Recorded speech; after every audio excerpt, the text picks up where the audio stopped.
Anand aqua food factory ఉదంతంపై మండిపడ్డారు Pawan Kalyan. Factory rules కు వ్యతిరేకంగా ఏర్పాటు చేస్తే దాన్ని మూసివేయాలని చెప్పారు. నాకు చెప్పేది ఏంటంటే మేజర్గా అమ్మోనియా గ్యాసెస్ లీక్ అవుతుంది. దీని నుంచి సరైన పొల్యూషన్ ప్రమాణాలు పాటించడం బేసిక్ పరిశ్రమలు అని చెప్పి మొదటి రోజు నుంచి నేను చెప్తూనే ఉన్నాను. నాకు వచ్చిన ఇన్ఫర్మేషన్ ప్రకారం అప్పటి నుంచి అందరూ కూడా ఆందోళన చేస్తూ ఉన్నారు. ఇప్పటికైనా సరే రాష్ట్ర ప్రభుత్వం దీన్ని దృష్టిలో పెట్టుకొని ఆ చనిపోయిన బాధితులు వ్యక్తులకి వారికి సరైన ఎక్స్గ్రేషియా ప్రకటించాలని కోరుకుంటూ, అలాగే ఈ పొల్యూషన్ మెజర్స్ని పొల్యూషన్ కంట్రోల్ బోర్డ్స్ నిర్దేశించిన మెజర్స్ని పాటించకపోవడం ఇదంతా జరిగింది. అందుకని దాన్ని ఏ పరిస్థితుల్లో అది జరిగిందో కూర్చోబెట్టి వీలుంటే వాళ్ళ లైసెన్స్ క్యాన్సిల్ చేయాల్సిందని కోరుకుంటున్నాను. ఎందుకంటే ఇది ఒక్కరోజు తాగేది కాదు. బేసిక్గా మనకి ప్రజల తాలూకు ప్రాణాలంటే విలువ లేదు వీళ్ళెవరికి. ఎన్నో సంవత్సరం చాలా రోజుల నుంచి ఎందుకంటే లాస్ట్ టైం కూడా మొగల్తూరులో ఉన్న ఆనంద మెగా ఎక్కువ పార్క్ సమస్య ఏంటంటే వాళ్ళు నీళ్లు వ్యర్థ రసాయనాలు ఆ గోదావరి నదిలోకి రిలీజ్ చేయడం వల్ల చాలా జలచర సంపద చనిపోతుంది. అక్కడ బోళ్ళంత మంది మత్స్య సంపద నష్టానికి గురవుతుందని చెప్పి ఎన్నో రకాలుగా చెప్పారు, కానీ దాన్ని ఎవరు పట్టించుకోలేదు. బేసిక్గా ఇవన్నీ పొల్యూషన్ ప్రమాణాలు పాటించకుండా లైసెన్స్లు ఇవ్వడం వల్ల జరిగే అనర్థాలు ఇవన్నీ.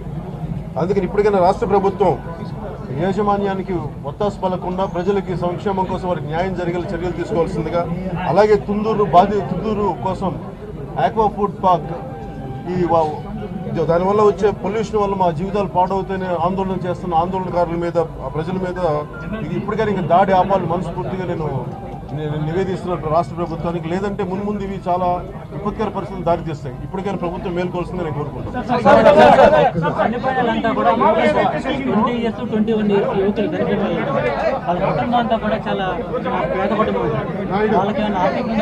అది చెప్పాను. నేను చెప్పానంటే కేవలం రాష్ట్ర ప్రభుత్వం ఇప్పుడు చనిపోయిన వ్యక్తులకి రాష్ట్ర ప్రభుత్వం ఎక్స్గ్రేషియా ప్రకటించడమే కాకుండా ఆ యాజమాన్యం బాధ్యత తీసుకోవాలి. వాళ్ళు కూడా వాళ్ళకి ఏ స్థాయిలో ఇస్తే న్యాయం జరుగుతుంది దానికోసం ప్రతి ఒక్కరు ఆలోచించి సరైన రీతిలో వాళ్ళకి ఇవ్వాల్సింది. ఇప్పుడు ప్రమాదం ఏదైతే జరిగిందో ఈ ప్రమాదం జరిగిన ఆనంద్ ఆక్వా ఫ్యాక్టరీ యజమాని, తుందూరులో మెగా ఆక్వా కడుతున్న యజమాని ఒక్కరే.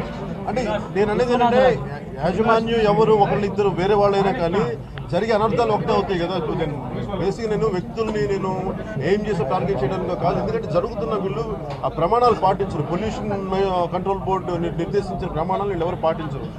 ఆ స్వలాభాల కోసం ఇవన్నీ చేసే దారుణాలు ఇవ్వండి.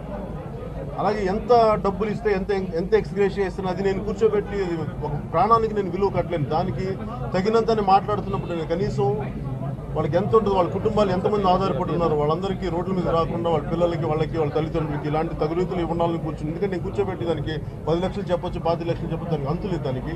కాబట్టి నేను ఏంటంటే అందరికీ ఆమోదయోగ్యంగా న్యాయంగా ఉండేలాగా చేయాలని నేను కోరుకుంటున్నాను. జిల్లాలో తరచూ ప్రమాదాలు జరుగుతూ ఉన్నాయి. ప్రభుత్వం తరఫున ఒక వైఫల్యం అనుకోవచ్చు. ఎందుకంటే ప్రతిసారి కూడా మనం చూస్తున్నాం పశ్చిమ గోదావరి, తూర్పు గోదావరి అంటే ఇప్పుడు ఏదైనా ఒక మాట మాట్లాడితే ఏమవుతుందంటే పరిశ్రమలకు వ్యతిరేకంగా మాట్లాడతారు. వాళ్ళేమో ఈ మనకు కాలుష్య నియంత్రణ మండలి చెప్పే ప్రమాణాలు వాళ్ళు పాటించరు. అంటే ఏమైపోతుంది, ప్రతి ఒక్కరు ఏదైనా మాట్లాడితే సపోజ్ నేను మొన్న కూడా తుందూరుకు మాట్లాడుతున్నప్పుడు నేను ప్రతిసారి చెప్పుకోవాల్సి వస్తుంది. నేను పరిశ్రమలకి వ్యతిరేకం కాదు, నేను పరిశ్రమలు వెదజల్లే కాలుష్యాలకి నేను వ్యతిరేకమని. కానీ కాలుష్యం రాకుండా ప్రమాణాలు పాటించకుండా ఇలాంటి పరిశ్రమలకు చేసినప్పుడు ఖచ్చితంగా వాటికి లైసెన్స్ని క్యాన్సిల్ చేయాల్సిన అవసరం అయితే ఉంది. ఇలాంటి చేసుకుంటే ఫైనల్ సొల్యూషన్ ఏంటంటే మీరు బేసిక్గా ఒక పరిశ్రమ స్టార్ట్ చేసేటప్పుడు కొన్ని పొల్యూషన్ మెజర్స్ ఉంటాయి. మీరు ఇలాంటివి ఖచ్చితంగా ప్రమాణాలు పాటించుంటాయి. Let pollution control board take control, not cabinet and not ministers. Let bureaucracy let them do their job. ఖచ్చితంగా ఉంటుంది. ఖచ్చితంగా ఇప్పుడు పొల్యూషన్ కంట్రోల్ బోర్డు బాధ్యత అది. వాళ్ళు జీతాలు తీసుకుంటుంది. అందుకు మీరు వాళ్ళని చేయలేకపోతే ఎట్లా? మీరు కూర్చోబెట్టి ఆఖరి ప్రజల ప్రాణాలతో ఆడుకోవటం కాదు ఇది. 5 మంది చనిపోవటం, రేపు ఇంకెంతమంది చనిపోతారు?